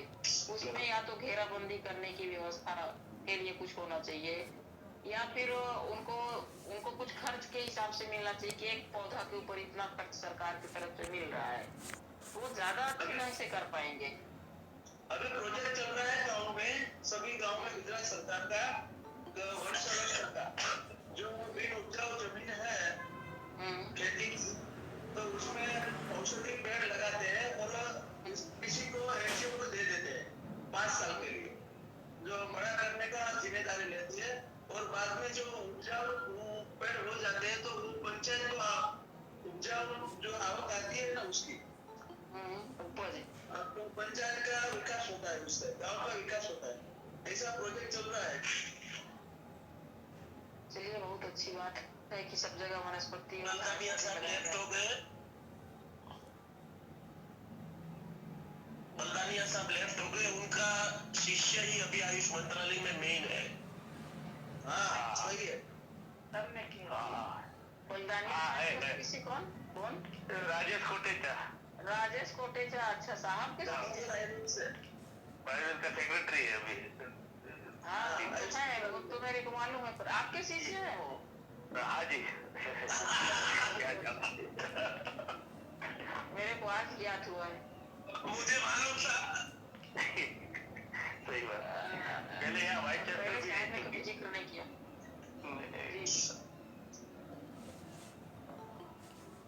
साहब ने सबको, अपने शिष्यों को अच्छी तरह से तैयार किया है। एक से हीरे है साहब के शिष्य। हाँ। कभी काम नहीं हो रहा है इसका, ये दुख हाँ, है। फिर भी आयुर्वेद का काम नहीं हो रहा, ये दुख की बात है। क्योंकि सब पॉलिटिक्स है ना, शिष्य तो है लेकिन पॉलिटिक्स में पड़ गया। आप देखिए ना, इस समय कोरोना के समय आयुर्वेद की कितनी दवाइयों ने कितने लोगों के प्राण बचाए। हाँ जी, बहुत सारा। बहुत ज्यादा। जितने जानकार लोग थे अपने आजू बाजू में, सबने आयुर्वेद की दवाइयों का उपयोग किया, काढ़ा का उपयोग किया, और उससे लाभ हुआ भी। ऐसा नहीं है कि लाभ नहीं हुआ, बहुत लाभ हुआ था। बहुत लाभ हुआ, बहुत लाभ हुआ। सही बात है। एलोपैथिक को जितना अगर फंड देते हैं, बढ़ावा देते हैं ना, उतना आयुर्वेद को दें तो हमारा देश कहाँ पहुँच जाएगा। तो पूरी दुनिया में फर्स्ट नंबर है। बिल्कुल आएगी, बिल्कुल दावे के साथ आएगी। अपन लोग बात करते हैं, आपस में फिर रह जाते हैं। एक कोई प्रपोजल बना करके और आगे सरकार को भी, सरकार के अलावा हम प्राइवेट कंपनियों को अगर हम इस तरह का प्रपोजल दें ना, तो प्राइवेट कंपनियां ज्यादा इंटरेस्ट लेंगी। वो अच्छा है, सही बात है। सरकार तो सरकार आती के जाती है। बजाय हाँ, सरकार आती जाती रहती है और सरकार जो है इतना इंटरेस्ट नहीं ले पाती है हर एक चीज में। जितना अगर प्राइवेट कंपनियां इसमें ध्यान देते हैं ना आयुर्वेद में, तो आयुर्वेद का बहुत अच्छा हो जाएगा। अभी तक आप सोचिए ना, सब प्राइवेट लोगों ने ही तो सारी स्थापना की है आयुर्वेद के कॉलेजों की, आयुर्वेद की यूनिवर्सिटी की। हाँ, सेल्फ फाइनेंस वाले। हाँ, सरकार ने कौन सी स्थापित की है? कोई भी नहीं। बकरिया सर, हम एक बात करना चाहते हैं कि जो रिलायंस और अदानी फाउंडेशन है, वो सीएसआर फंड का यूज वो गांव में लगाते हैं, सभी गांव में। हाँ जी। तो हम क्यों ना ऐसा प्रोजेक्ट बनाते हैं, उसको भेजे कि हर गांव में एक वनौषधि हो, उसका निर्माण किया जाए। हो सकता है, हो सकता है। उसके लिए मेडिसिनल प्लांट बोर्ड के साथ मैं जुड़ा हुआ हूँ गांधीनगर में। तो वो लोग फ्री सीड्स मियारल सब फ्री में देते हैं, जिसको भी लगाना हो ना नर्सरी में। तो वो वहाँ पर देते हैं। कई नर्सरी है मेडिसिनल प्लांट बोर्ड की, वहाँ से भी कौन सी औषधि है वो डिस्ट्रिक्ट वाइज वो लोग देते हैं। तो बहुत अच्छा काम हो रहा है अभी, लेकिन ये कोरोना के कारण 2-3 साल से बंद है अभी। सब्सिडी देते हैं। एक बार शुरू हो जाए तो हमसे बता देना, हम भी एनजीओ चलाते हैं, हम भी कुछ करेंगे उसमें। करेंगे, जरूर करेंगे। गत साल भी हमने लोगों ने ये कड़ू कड़िया तो है, वो अश्वगंधा है, ये सब तुलसी है, 5-6 वनस्पतियों को सब जगह दिया था 3 डिस्ट्रिक्ट में। हमने अगले साल दिया था, जो आता है ना वो सिंदूरी। हाँ, सिंदूरी बहुत अच्छा है। उसका वितरण किया था जूनागढ़ में। और इनका जो बीज इकट्ठा करते हैं उसको भी बोए जाते हैं पहले बारिश के बाद रोड साइड पे।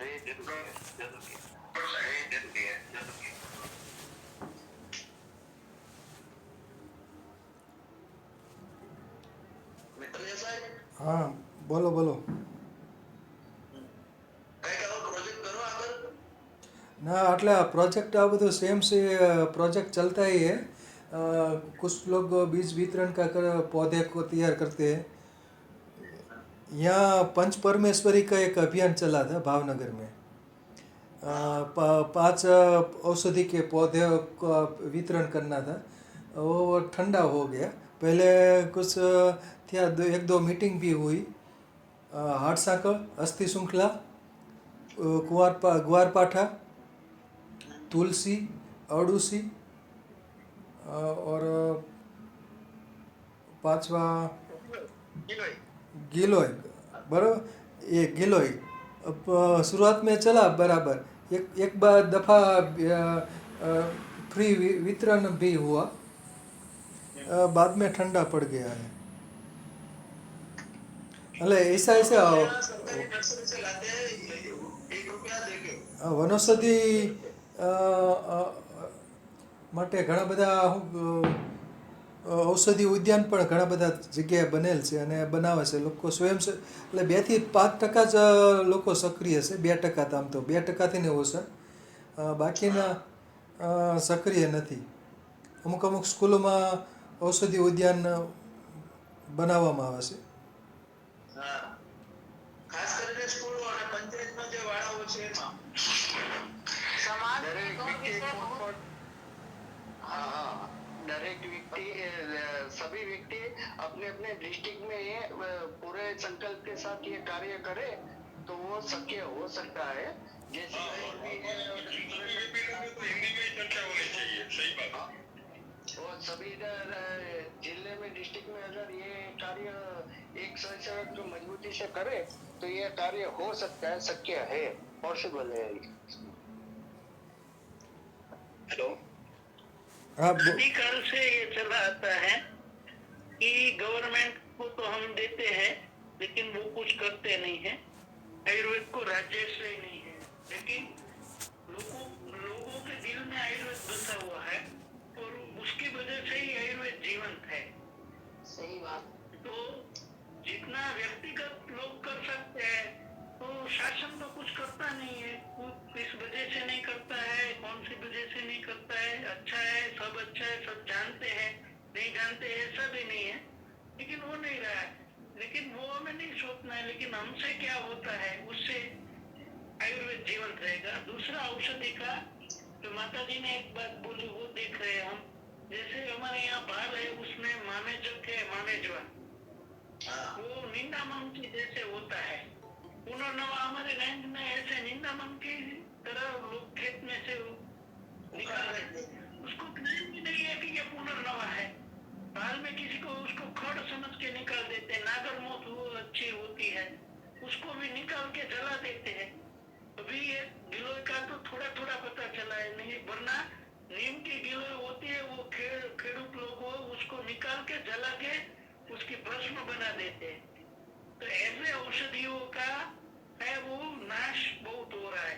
उसको यदि हम बचा पाए, उसको एजुकेट करें, उसको यदि दाम मिल जाता है तो उससे अच्छा कुछ नहीं होता। और मैं तो जहाँ तक होता है तो वो ऐसा ही करता हूँ कि पेशेंट है उसके पास से ही वो चीज ले लेता हूँ तो उसका कुछ पैसा मिले तो वो पहचानने लगेगा और उसको निकाल के देगा।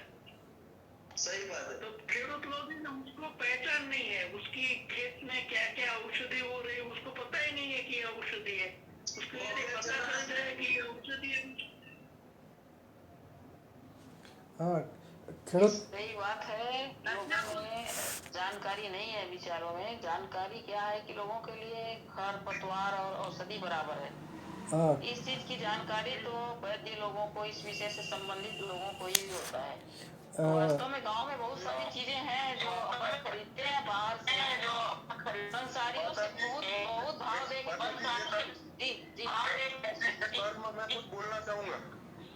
इसके बारे में इसके बारे में ये जो अभी आपने बताया ना कि गांव के लोगों को जानकारी नहीं है, ऐसा नहीं है, जानकारी तो है।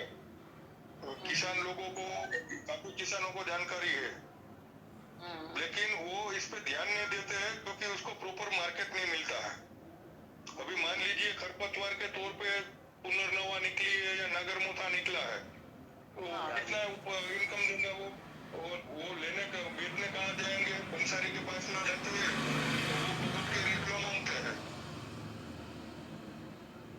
आपकी बात सही है। अनिल भाई ने जो बोला उसका एक दाखला देता हूँ। काली कौचा मेरे दोस्त ने उगाई 100 किलो, पंसारी की दुकान पे गया, बोलता है 250 रुपया दूंगा 100 किलो का। वो बोलता है 100 किलो का 250। बोले हम लेने आते हैं तो तुम 250 का 100 ग्राम देते हैं। बोले देना है तो दे, नहीं तो कुछ नहीं।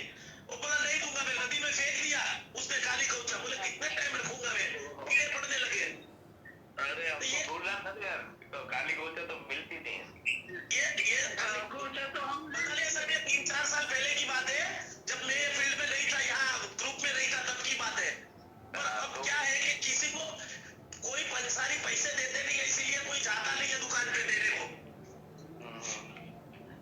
देखो भाई, मैं आपको किसान के अलावा जो यूजर है ना उनके पास जाना चाहिए। यही तो समस्या हुई है सबसे बड़ी, किसान की और यूजर के डायरेक्ट संपर्क न होने की वजह से दुर्दशा है। माता जी एक अनिल भाई का मैं जवाब देता हूँ। अनिल भाई जी जी जी। आप सब सुनिए, गुजरात मेडिसिनल प्लांट बोर्ड है ना, जो अभी सीड्स वगैरह फ्री में देते, बीज वगैरह, तो बीज उगाते, और अभी पूरी एक योजना बनाई है। सृष्टि नाम की एक संस्था है जिनको राष्ट्रपति अवार्ड मिला है। अनिल गुप्ता करके वहाँ के प्रेसिडेंट है, और रमेश भाई पटेल है, वो सेक्रेटरी है। मैं उस संस्था से 20 साल से जुड़ा हुआ हूँ। उस संस्था ने क्या किया कि पूरी फार्मेसी का एक लिस्ट लिया है। अभी जो काम हो रहा है, 2 साल से मैं बात कर रहा हूँ, पूरी फार्मेसी में कौन कौन सी दवाई कौन कौन यूज कर रहे हैं और कितनी डिमांड है और क्या रेट पे ले रहे हैं, वो लिस्ट किया। एक और किसानों को लिस्ट किया, जो लोग कलेक्शन कर रहे हैं उनका लिस्ट किया। मेरी बात नहीं समझ रहे हैं। नहीं सर, भाई मारी बात तो पहला हम लोग पूरी, પછી તમે વાત કરજો। क्या बोलिए? अनिल भाई, एक लिस्ट तैयार किया, कौन से लोग क्या क्या दवाई कौन से रेट से ले रहे हैं, फिर कौन लोग उगा रहे हैं और कौन लोग सप्लाई कर रहे हैं, कौन लोग कलेक्शन कर रहे हैं, वो सबका लिस्ट लिया है। तो अभी सबको मिलके एक योजना हो रही है। उसके हिसाब से आपको उसका वहाँ पर सृष्टि में कॉन्टेक्ट करना है। जैसे नागरमोथा है, पुनर्नवा है, आपके पास पड़ा हुआ है 1 टन 2 टन 3 टन, वहाँ कॉन्टेक्ट करेंगे। वो कौन सी फार्मेसी में कौन से रेट से लेंगे, आपके सैंपल के हिसाब से आपको रेट दिया जाएगा। इस तरह का अभी एक योजना, बहुत बड़ी योजना चल रही है, अभी फाइनल नहीं हुई है। ये थोड़ी जानकारी के लिए बताया। अभी आप बताइए अनिल भाई। આ લિસ્ટ મળી શકે?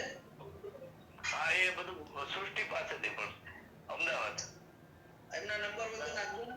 वो नहीं था। हाँ रमेश, हाँ હવે બોલો। हाँ, बहुत सारी संस्थाएं हैं वो जो खरीदती है, एनजीओ खरीदते हैं, जैसे सीसीडी करके है, वो भी एक बड़ा एनजीओ है और इंडिया लेवल पे काम कर रहा है और 22 स्टेट में काम कर रहा है, 22 से 24 स्टेट में। बात वो नहीं है सर, मैं जो बोलना चाहता हूँ अभी सर ने बताया, जैसे तुषार सर ने, उसका बात बराबर है कि ग्रामीण लोगों तक ये जब तक फैलेगा नहीं, इसका महत्व नहीं समझेंगे, तब तक आयुर्वेद आगे नहीं बढ़ सकता। हाँ वो तो ठीक है, उसमें कोई बेमत नहीं है, जो उसको दो मत नहीं है। में उसकी बात नहीं है। जैसे कोई कापूस की जगह पे पुनर्नवा उगा रहा है, तो वो तो बल्क में है, तो कहीं पे भी बेच के आना चाहिए उसको। जो छोटे छोटे हाँ वो बरोबर। खरपतवार के तौर पे जो होता है, किसी का वहाँ पे 10 किलो निकला, 20 किलो निकला, जो समस्या वो बेच सकते हैं, वो बेच सकते हैं। कहाँ बेचना है वो लोग बताएंगे कि यहाँ आपको होता है, यहाँ चलेगा। उसी को आ रही है। आयुर्वेद बचा है तो ग्रामीण लोगों की वजह से ही बचा है, बाकी तो फार्मेसियों वाले ने घंटादार कर दिया था। हाँ वो तो है। हाँ, अरे भैया, वो मिताली दत्त जो फार्मेसी दवाइयाँ बनाती है। अनिल भैया, जी सर। माताजी को जो अनिल पिताजी साहब ने नींदड़ बुक है, वो इसके इंट्रोडक्शन के लिए पूरा बनाया है, जरा इसकी बात की।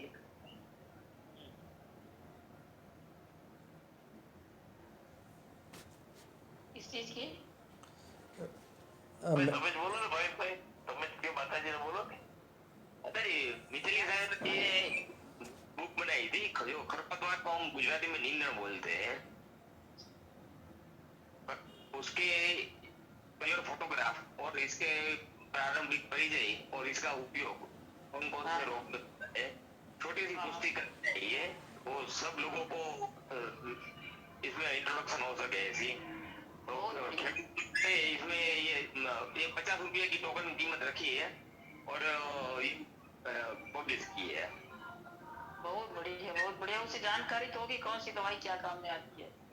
हाँ, तो 84 मतलब का इंट्रोडक्शन है और सबका ऊपर से फेंक देते हैं, वो सब काम में आएगा ना, उसके बारे में जानकारी दिया है। बिल्कुल बहुत अच्छी चीज है, बहुत बढ़िया चीज है। मैंने देखी नहीं है, देख लेंगे। मैंने देखी है, मैंने 10 लोगों को दिया भी है, अलग अलग लोगों को अलग अलग गांव में, कि आप ये सब देखो, ये समझो और इसको इकट्ठा करो और फिर दुकानदार को बेचो, पंसारी को। हाँ। वो सब खरपतवार है उसमें, फोटोग्राफ के साथ है और डिटेल भी दिया है सब। भाई उसको क्या करना पड़ता है, छोटे छोटे ग्रुप बनाने पड़ते पहले तो, और एक मैंने अलग अलग गांव में एक एक आदमी को दिया है कि आप अपने यहाँ सबको इसके अंदर समझाओ। सही है। આપણે અહીંયા એવું થઈ શકે આપણા ગ્રુપમાં કે કોઈ પાસે આ નિંદા મૌની નીકળી હોય એની ઔષધિની વિગત મોકલે તો આપણા ગ્રુપમાં ઘણા બધા વૈદો છે ને ઘણા બધા દવાઓ વાપરવા વાળા છે તો એ લોકો લઈ શકે. આપણે તો અહીંયા શું છે કે ભાઈ લેવા વેચવાનું કોઈ મૂકે તો મૂકતા નથી મેસેજ, તો કોઈ મૂકતું હોય તો કોઈકની ઔષધિઓ છે એ વેચાઈ જાય. દાખલા તરીકે કોચાની ખબર પડી તો કોચા કોઈની આગળ કાળા કોચા હોય ને તો ગોધરા બાજુથી એકદમ ઝીણા કોચા આવે તો હું ₹70 કિલો લેતો હોઉં છું.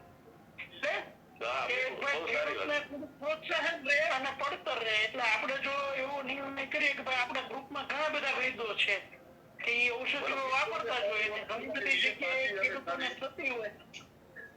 સાચી વાત છે સાહેબ ત્રિવેદી સાહેબ. અમારે ત્યાં 20 ખપરા બહુ થાય છે. પુનર્નવાની એક જાત 20 ખપરા અમારે ત્યાં બહુ થાય છે. કોઈ લેવા હોય તો મને કહેજો, હું ભેગી કરાવી આપીશ.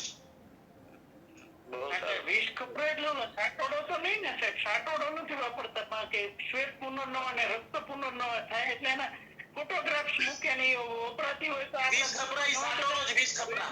ભરતભાઈ સાટોડો આમ અમે આયુર્વેદના ઓલા નથી વાપરતા કારણ કે રક્ત ને શ્વેત પુનર્નવા છે ને આ સાટોડો છે એ બધું એ લોકો કેમિકલ એનાલિસિસ કરીને એવું કીધું કે આ સાટોડીની જગ્યાએ હાલે. સાટોડો એ હકીકતે પુનર્નવા નથી એટલે હું નથી વાપરતો. બીજા ઘણી બધી ફાર્મસીઓમાં સરસ સરસ સાહેબ, સાચી વાત કરી તમે. ન વપરાય કોઈ તો ન જ વપરાય. પણ સાહેબ મારી પાસે તમે ખબર ઘણી જગ્યાએ થાય છે. પછી જુનાગઢ રેન્જમાં બ્રાહ્મણી થાય છે. તો એ બધું થતું હોય ને તો વૈદોને એક તો ફ્રેશ દવા મળી રહે અને ખેડૂતને યોગ્ય ભાવ મળી રહે. બાકી જે વચ્ચેના એજન્ટો છે ને એ શું કરે છે કે લોકો આગળથી પેટ ભરીને પૈસા દે છે અને ખેડૂતોને પૂરું વળતર આપતા નથી આપતા. એ વાત સાચી છે. એટલે આનાથી શું થાય કે આપણે હેલ્ધી સિસ્ટમ થશે કે ભાઈ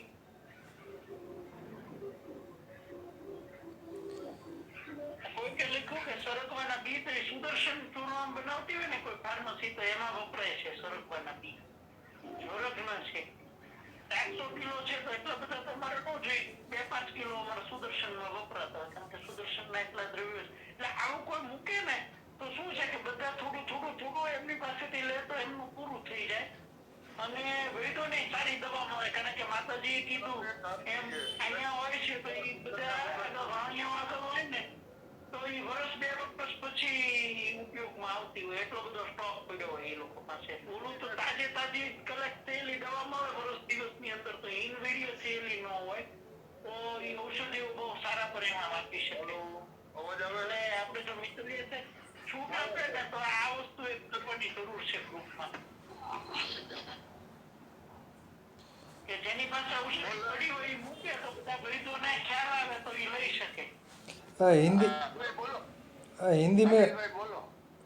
कुशवा હા હું એમ કહેવા માંગતો હતો મેં કીધું આપણે વોટ્સઅપ ગ્રુપને ડિસ્ટર્બ ન કરવું હોય તો કાંઈ નહીં, ટેલિગ્રામ ગ્રુપમાં આપણે આ રાખીએ, એમાં ઘણા જોડાયેલા આપી જાય. ખરીદવા માટે ખરેખર પ્લેટફોર્મ બનાવવાની જરૂર છે અનિલભાઈ. જી સર બોલો ભાવિનભાઈ. ખરીદવા અને ખરીદ વેચાણ કરવાનું પ્લેટફોર્મ ખરેખર બનાવવાની જરૂર છે, બહુ જરૂરી છે. ત્યાં પછી એવું કરીએ કે એક ગ્રુપ એવું જ બનાવીએ કે જેમાં ખરીદ વેચાણ માટેનું ગ્રુપ. હા એટલે हाँ, एक ऐसे ग्रुप बनाइए जिस ना है देना है, जिसके पास जो है और जिसको आवश्यकता है वो बोले कि मेरे को ये चीज चाहिए, तो जिसके पास में अवेलेबल होगा वो बोलेगा। ટેલિગ્રામ મારે ખાવો અક્ષર પુહાડે માર્યો એવું છે. કાંઈ નથી, તમે ખાલી ટેલિગ્રામ એપ્લિકેશન ડાઉનલોડ કરી લ્યો ને નકર હમણાં લિંક કી મૂકીને આમાં મૂકી મેસેજ બોક્સમાં ટેલિગ્રામની લિંક છે. અને એ તો હું શીખી લઈશ. આ વોટ્સઅપ જેવું જ છે સાહેબ, એમાં બીજું કાંઈ હે નહીં. ઠીક. એમાં મેન ખાતું એ છે કે મેમરી ફૂલ ન થાય સાહેબ. ગમે એટલા મેસેજ પડ્યા હોય ને ક્લાઉડમાં પડ્યા રહીએ, મેમરી ફૂલ ન થાય. એટલે અમે બુકુ જેટલી પીડીએફ હોય ને બધી લિંક મોકલજો એક ડાઉનલોડ કરવાની, એટલે હું ડાઉનલોડ કરી લઈશ. તુષારભાઈ, હા ડોક્ટર અમરીશ સર કઈ દેખાડે છે સ્લાઇડ શો માં, જોઈ લ્યો બતાવે છે. તુષારભાઈ, શું બતાવે છે અમરીશભાઈ? અમરીશભાઈ તમે શું બતાવો કયો તો, બોલો તમે કંઈક બોલો. हाँ सभी को प्रणाम. हाँ मैं महेश कुमार उत्तराखंड से. जी हम ये कह रहे थे कि सभी लोग ना जड़ी बूटी जैसे आपस में अगर हम देते हैं किसी को तो बहुत लोग बोलते हैं कॉस्टली है, उन्हें मार्केट का पुराना सड़ा गला पसंद है, लेकिन अगर आप देंगे तो आपके रेट में वो नहीं लेंगे. और ये भी परेशानी आ रही है. और जहाँ आप लोग कह रहे थे कि पेड़ पौधे लगाने हैं, तो पेड़ पौधे गवर्नमेंट के भरोसे रहेंगे तो हमारे तो खत्म हो जाएंगे. और हमारे तो उत्तराखंड में तो बहुत विकट वो संकट आ गया है कि लोग खरपतवार नाशक स्प्रे मारते हैं, उसमें सारी जड़ी बूटियां खत्म हो रही हैं. सभी जगह संकट आया है, हमारे इधर तो सभी जगह खरपतवार का स्प्रे मार रहे हैं, उसके लिए कैंसर होने का कारण ही वो है. अभी मेरा 18-19 तारीख को बागेश्वर अल्मोड़ा में है मीटिंग है, 3-4 वैद्य लोग हैं और एक हमारे मंत्री जी के बैठे हैं. हम लोग अपना वहाँ जड़ी बूटी उगाने की सोच रहे हैं, जो कुटकी सालम पंजा इन चीजों पे काम रहेगा. तो हम उत्तराखंड की जड़ी बूटियों को पूरे इंडिया में सप्लाई देना चाह रहे हैं, मतलब जाके किसानों से हम डायरेक्ट मिल रहे हैं. तो अगले साल की तैयारी कर रहे हैं, इस साल तो अब नहीं हो सकता कुछ, तो इसमें हम लोग कोशिश कर रहे हैं. 18 और 19 तारीख को मीटिंग है, फिर उसके बाद 2 दिन का टूर हमारा पिथौरागढ़ लगेगा, चाइना बॉर्डर एरिया में. तो बहुत जाएंगे तो वो नेपाली चिरेटा लेते आना है.